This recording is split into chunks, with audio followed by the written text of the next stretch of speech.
ఐక్యరాజ్య సమితి 80వ వార్షికోత్సవానికి సంబంధించి చర్చలు జరుగుతున్నటువంటి వేళల్లో ఒక స్టాంపు కూడా భారత్లో రిలీజ్ అయింది. దీనికి భారత విదేశాంగ శాఖ మంత్రి జైశంకర్ గారు కూడా హాజరయ్యారు. అయితే దీనికి సంబంధించి నేను ఐక్యరాజ్య సమితిలో పాకిస్తాన్ ఈ సందర్భంగా చేసినటువంటి వ్యాఖ్యలకు భారత్ చాలా ధీటుగా బదులిచ్చింది.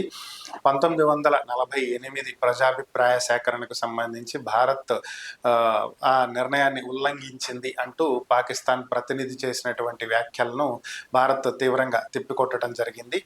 అవును, 1948 ఒప్పందం ప్రకారం భద్రతా మండలి చేసినటువంటి సిఫార్సుల ప్రకారం ముందుగా పాకిస్తాన్ భారత భూభాగాన్ని విడిచి బయటకు వెళ్ళాలి. ఏదైతే ప్రస్తుతం పాకిస్తాన్ ఆక్యుపైడ్ జమ్మూ కాశ్మీర్గా ఉందో ఆ ప్రాంతాన్ని వదిలి బయటకు వెళ్ళిన తరువాత అప్పుడు ఆ ప్రాంత ప్రజల ప్రజాభిప్రాయ సేకరణను సేకరించి న్యూట్రల్గా, అది కూడా నిష్పక్షపాతంగా సేకరించి దానికి సంబంధించినటువంటి నిర్ణయాలు తీసుకోవాలనేది దాని ఒప్పందం. మరి పాకిస్తాన్ ఈ రోజు వరకు ఆ భూభాగాన్ని దాటి బయటికి వెళ్ళిందా?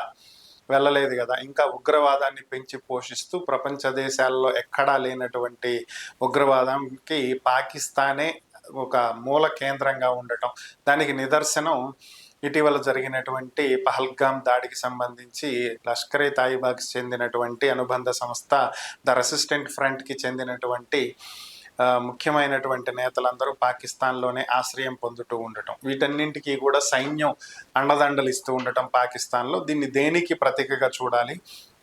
అసలు ఉగ్రవాదాన్ని పెంచి పోషించేదే పాకిస్తాన్. మళ్ళీ మీరు నీతులు మాట్లాడటం ఏంటి అని చెప్పి చాలా గట్టిగానే మాట్లాడటం జరిగింది. అసలు ఐక్యరాజ్య సమితిలో భద్రతా మండలిలో పాకిస్తాన్కి చోటే కల్పించకూడదు అని చెప్పి కూడా వాదనలు వినిపించడం జరిగింది.